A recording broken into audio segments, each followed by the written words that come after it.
Di beberapa video terakhir, kita telah menyelami dunia mikroekonomi. Kita membedah bagaimana keputusan individu tentang gaji, investasi aset, hingga respon terhadap ketimpangan kekayaan.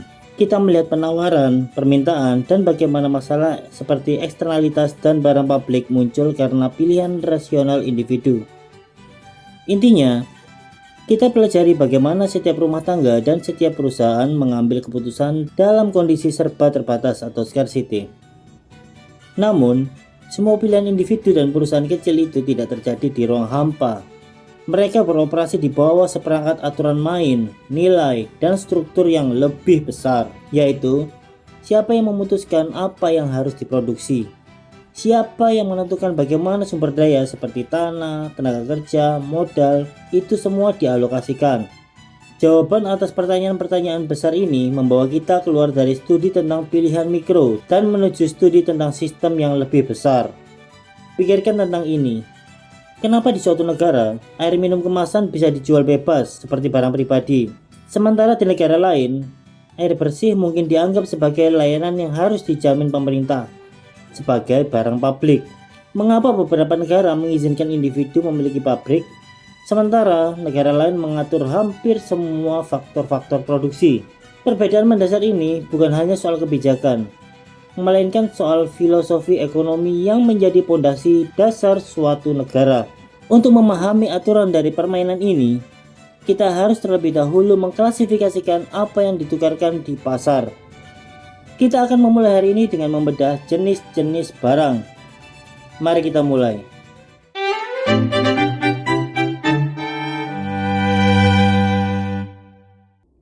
Setiap studi tentang makroekonomi sering dimulai dengan melihat sistem ekonomi. Sistem ekonomi adalah cara sumber daya berpindah dalam suatu masyarakat.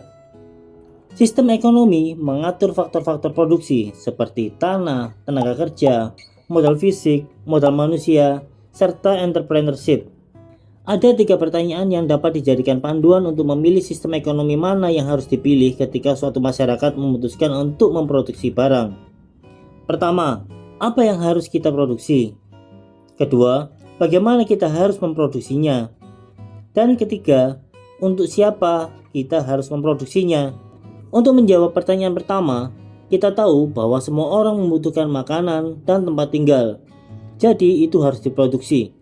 Namun, hal ini menjadi lebih rumit ketika kita mencoba mencari tahu berapa banyak sumber daya yang harus dialokasikan untuk ketahanan negara, pendidikan, atau fasilitas kesehatan. Untuk menjawab pertanyaan kedua, ada begitu banyak cara untuk memproduksi barang dan jasa, dan semuanya memerlukan tanah, tenaga kerja, dan modal, sehingga ini memerlukan banyak pertukaran atau trade-off. Untuk pertanyaan ketiga, kita harus tahu bahwa semua orang mendapatkan makanan dan tempat tinggal. Tetapi, berapa banyak pendapatan yang harus diterima orang untuk menyediakan faktor-faktor produksi, dan siapa yang memiliki faktor-faktor produksi tersebut? Jawabannya ditemukan oleh suatu masyarakat untuk pertanyaan-pertanyaan ini mengenai apa yang harus diproduksi, bagaimana memproduksinya, dan diperuntukkan untuk siapa barang produksi ini, memberitahu kita banyak tentang nilai-nilai masyarakat dan kearifan lokal setempat. Untuk mengetahui apa nilai-nilai ini dan membantu masyarakat menentukan sistem ekonomi terbaik untuk mereka, penting untuk mengetahui 4 jenis barang dan jasa yang berbeda. Secara umum, barang-barang ini disajikan dalam tabel seperti ini. Mari kita definisikan beberapa istilah. Pertama, barang saingan atau rival goods adalah barang yang konsumsi seseorang menghalangi konsumsi orang lain terhadap barang yang sama. Adalah barang yang apabila dikonsumsi seseorang menghalangi konsumsi orang lain terhadap barang yang sama. Makanan adalah contoh yang jelas. Jika saya membeli makanan dan memakannya, tidak ada orang lain yang bisa memakan makanan itu. Kalau orang lain ingin makan juga, mereka akan memesan barang yang baru. Tidak bisa sama persis seperti yang saya konsumsi. Kedua, barang non-saingan atau non-rival goods adalah kebalikannya. Konsumsi tidak membatasi kemampuan orang lain untuk mengonsumsinya. Contohnya adalah Netflix. Pas kamu lagi asik maraton film semalam, hal itu sama sekali nggak bakal bikin stok film di akun teman kamu jadi habis atau berkurang, kan? Nah, inilah yang disebut barang non-saingan. Intinya, Konsumsi kamu nggak akan membatasi orang lain untuk menikmati hal yang sama di waktu yang barengan.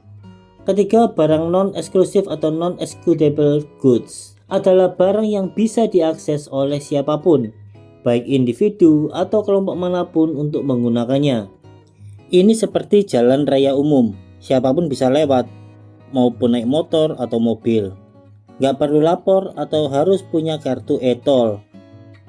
Sebaliknya, nomor 4, barang eksklusif atau excludable goods adalah barang yang penggunaannya dibatasi, seringkali karena keterbatasan harga, seperti taman hiburan yang mahal, yang sulit dijangkau oleh masyarakat ekonomi menengah ke bawah. Sekarang mari kita gabungkan konsep-konsep ini. Barang pribadi atau private good adalah barang yang bersifat eksklusif dan saingan. Barang ini harus dibeli terlebih dahulu sebelum kita bisa mengonsumsinya. Contohnya, banyak banget di sekitar kita. Mulai dari baju yang kamu pakai, laptop, mobil, sampai makanan yang kamu pesan tadi siang. Begitu barang itu sudah menjadi milikmu, orang lain gak punya akses lagi ke barang yang sama. Nah, sekarang kita bahas barang publik atau public goods. Ini adalah jenis barang yang paling baik hati karena sifatnya non-eksklusif dan non-saingan. Maksudnya gimana? Sederhananya, gak ada yang bisa melarang kamu buat pakai barang ini. Dan sebanyak apapun kamu memakainya, gak bakal ngurangin jatah orang lain. Contohnya, udara. Dan itu gak bikin temen di sebelah kamu jadi sesak napas karena kehabisan oksigen. Lalu contoh berikutnya adalah pertahanan nasional. Keamanan yang dijaga tentara itu melindungi kita semua tanpa pilih kasih. Lalu contoh berikutnya adalah pengetahuan. Pas kamu baca ilmu baru, ilmu itu gak bakalan hilang dari dunia. Malah bisa dipakai oleh semua orang secara bersama-sama. Lalu berikutnya adalah barang bersama atau common goods. Barang ini agak unik karena dia non-eksklusif, siapa saja boleh ambil. Tapi sifatnya saingan, stoknya terbatas. Artinya, hampir siapapun bisa akses barang ini secara bebas. Tapi masalahnya, kalau kamu ambil terlalu banyak, ketersediaan buat orang lain jadi berkurang atau bahkan habis. Contohnya seperti ikan di laut. Siapapun boleh mancing di laut lepas. Tapi kalau kamu dan ribuan orang lain ambil ikan terus-menerus pakai pukat harimau, jadi ikan besar kena, ikan kecil kena. Lama-kelamaan, ya ikan bisa habis dan gak ada lagi buat nelayan lain. Lalu contoh berikutnya adalah kayu di hutan atau batu bara. Semakin banyak yang kamu tebang atau yang kamu tambang, semakin sedikit sisa yang bisa diambil orang lain di masa ke depan. Dan yang terakhir adalah barang klub atau club goods. Sesuai namanya, barang ini mirip kayak masuk ke dalam klub khusus. Sifatnya eksklusif tapi non-saingan. Maksudnya begini, kamu bisa dilarang pakai barang ini kalau kamu nggak memenuhi syarat, biasanya kalau nggak bayar. Tapi pas kamu sudah masuk dan pakai barangnya, kamu nggak bakal mengurangi jatah orang lain. Barang ini sering disebut sebagai sumber daya yang langka karena aturan, bukan karena barangnya beneran habis. Contohnya adalah satelit atau yang kekinian itu seperti Netflix. Harus bayar dulu biar bisa nonton. Tapi walaupun dipakai nobar 1 RT, film di dalam Netflix nggak akan habis. Lalu contoh berikutnya adalah jalan tol. Kamu harus bayar di gerbang tol buat bisa masuk, sifatnya eksklusif. Selama jalannya lancar, keberadaan mobil kamu di situ nggak menghalangi mobil lain buat lewat di jalan yang sama. Selama nggak macet parah ya. Contoh berikutnya adalah YouTube Premium. Kalau kamu nggak langganan, kamu nggak bisa akses fitur bebas iklan. Tapi, saat kamu nonton video tanpa iklan seharian, itu nggak bakalan bikin fitur YouTube Premium orang lain jadi hilang atau berkurang, bukan? Itulah 4 kuadran jenis-jenis barang. Sekarang kita mulai bahas tentang sistem ekonominya. Para politisi dan pejabat pemerintah sering menggunakan kata-kata seperti kapitalisme, sosialisme, dan komunisme ketika membahas sistem ekonomi dan bagaimana cara terbaik untuk membantu ekonomi. Tetapi ketiga kata ini memiliki definisi yang berbeda bagi orang-orang yang berbeda. Mereka bisa menafsirkan sesuai dengan pengetahuan dan ilmu yang mereka miliki masing-masing. Secara khusus, komunisme juga merupakan teori sosial dan politik, sehingga kata tersebut menjadi lebih membingungkan ketika definisinya tercampur.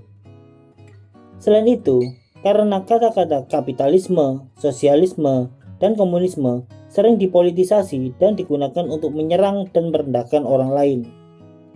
Bahkan, para ekonom pun bisa salah dalam penyalahgunaan kata-kata tersebut. Misalnya, orang sering dengan mudah menukarkan komunisme dengan totalitarianisme atau kapitalisme dengan fasisme, seolah-olah mereka adalah entitas yang sama. Untuk alasan ini, dalam seri ini, kita tidak akan menggunakan istilah kapitalisme, sosialisme, atau komunisme untuk menggambarkan sistem ekonomi. Istilah-istilah ini akan dibahas dalam seri mendatang tentang ilmu politik. Sebagai gantinya, untuk tujuan kita, ketika melihat faktor-faktor produksi, ada 4 sistem ekonomi yang berbeda. Dan ingat, semuanya harus menjawab 3 pertanyaan ekonomi yang telah kita sebutkan sebelumnya. Sistem ekonomi tertua dalam sejarah adalah ekonomi tradisional. Sistem ini mengandalkan kebiasaan, adat, atau ritual untuk mengolah faktor-faktor produksi. Ini bersifat informal, berpusat pada unit keluarga atau suku, dan biasanya tidak ada mata uang. Tidak banyak ruang untuk inovasi atau perubahan. Ekonomi tradisional biasanya ditemukan di komunitas-komunitas yang cenderung tetap kecil, terhubung erat, dan terisolasi dari dunia luar. Sistem ekonomi tertua kedua dalam sejarah adalah ekonomi pasar atau market ekonomi. Dalam ekonomi pasar, konsumenlah yang membimbing faktor-faktor produksi. Ini sifatnya adalah bottom up atau bawah ke atas.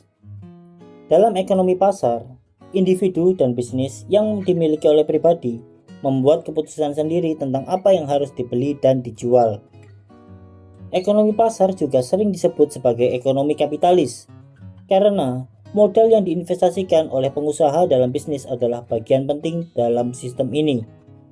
Berikutnya adalah ekonomi komando, yang juga dikenal sebagai ekonomi terencana secara terpusat. Adalah sistem ekonomi yang bersifat dari atas ke bawah atau top down. Otoritas pusat, biasanya pemerintah, membimbing faktor-faktor produksi dan biasanya ada sedikit masukan dari masyarakat.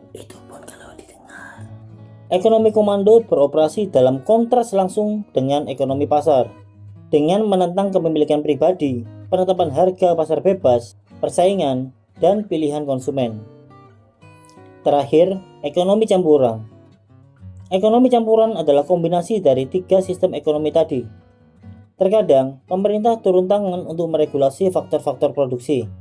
Terkadang individu dan bisnis. Terkadang pula itu bahkan didasarkan pada nilai-nilai tradisional. Namun secara umum, ekonomi campuran adalah sistem ekonomi yang memiliki beberapa elemen berbasis pasar dan beberapa tingkat keterlibatan pemerintah, moderat di tengah-tengah. Ini juga merupakan jenis ekonomi yang paling umum di seluruh dunia, dan ini masuk akal karena tidak ada sistem ekonomi yang sempurna. Sebagai kesimpulan, setiap masyarakat memiliki nilai-nilai yang berbeda, dan nilai-nilai ini akhirnya menentukan seberapa besar pengaruh yang harus dimiliki pemerintah dalam ekonomi, yang merupakan faktor utama dalam menentukan dinamika sosial.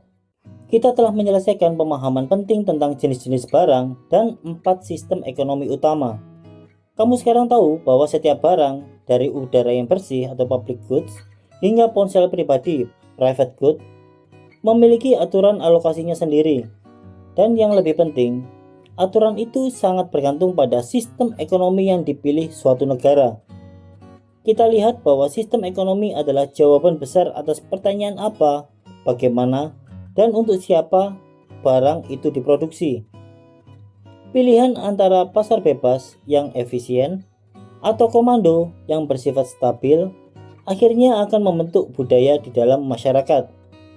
Ekonomi campuran yang paling umum mencoba menyeimbangkan keduanya. Pemahaman ini adalah jembatan penting dari mikroekonomi ke makroekonomi.